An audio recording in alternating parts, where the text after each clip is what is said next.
into the program. And you've had quite a bit of reading and writing to do, and I sympathize with you.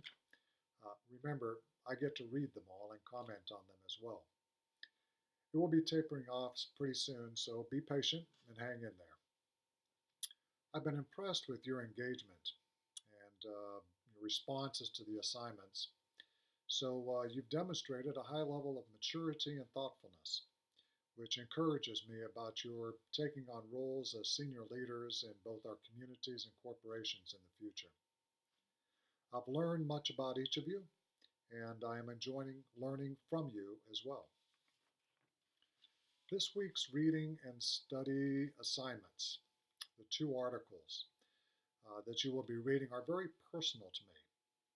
I know both of the principals involved in these articles, Admirals Jonathan Greenert and Admiral John Richardson, both of whom are men of strong Christian faith and firmly committed to serving their nation as the most senior leaders in the United States Navy.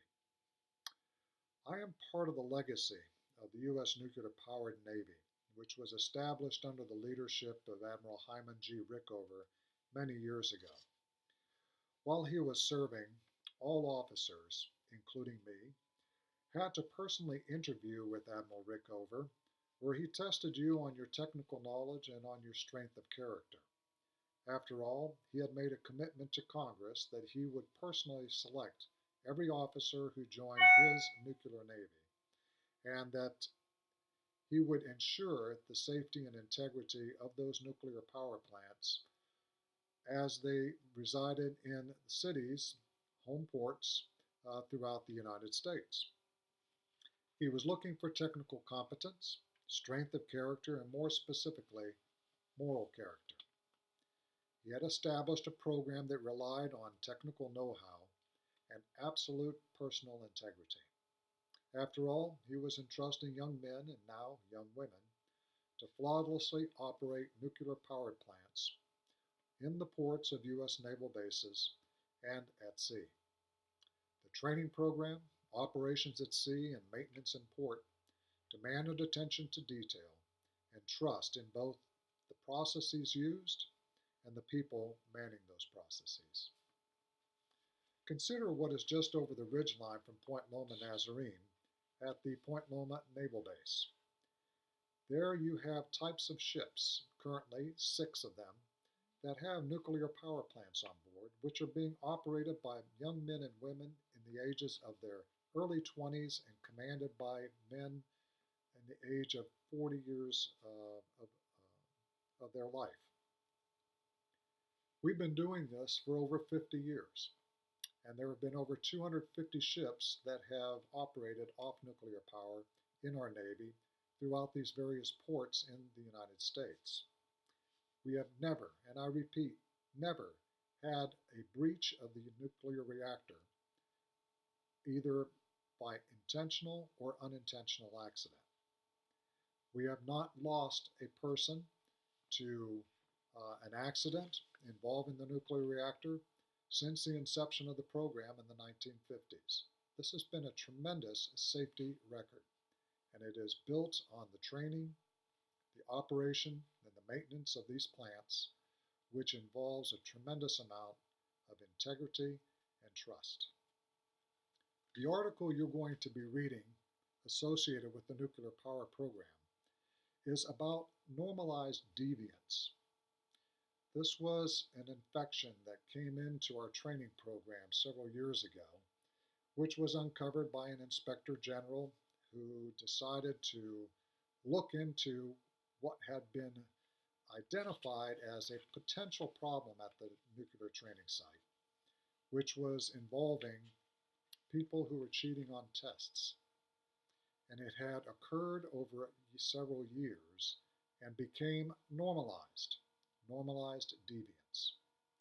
And eventually, after being identified, punishment was meted and corrections were made to the program. I want you to think about this in terms of where else do you see this type of behavior occurring in our society, and what are the implications?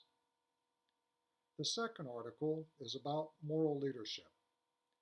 As a commander, I had responsibility to assign submarines to conduct missions at sea, some of which involved calculated risks to the safety of those boats and to the people manning the crews.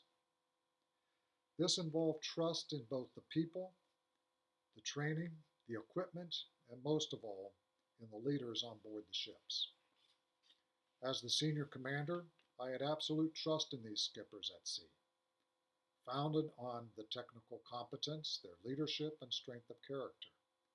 And they had the same in me, because I was working with my staff to assign them to these types of missions that would stretch their capabilities. That bond of leadership could not be violated.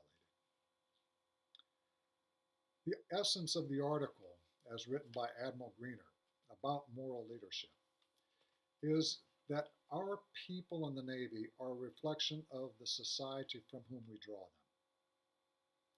And over the past couple decades, we have seen a decreasing strength of moral leadership and character in some of the people that have had to be relieved for cause as commanding officers. Command is absolute, and if a failure occurs, whether it is in terms of technical capability or, as in most cases, a failure in character, that must result in relief of command. We have seen an upswing in this in our Navy over the past several years, which Admiral Greenert took on as a challenge to try and eradicate or at least reduce the occurrence. The article speaks very openly about some of the problems that our Navy has and how it was being addressed through the strength of moral leadership.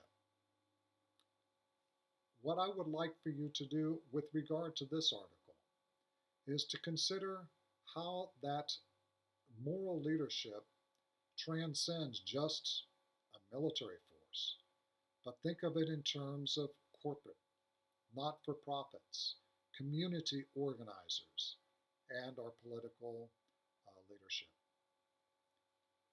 I hope you enjoy both of these articles, and if you have questions regarding them at some point, please feel free to ask me, and I will do my best to provide you my insights after having lived both those areas, the Navy nuclear program and leadership at the senior levels in the United States.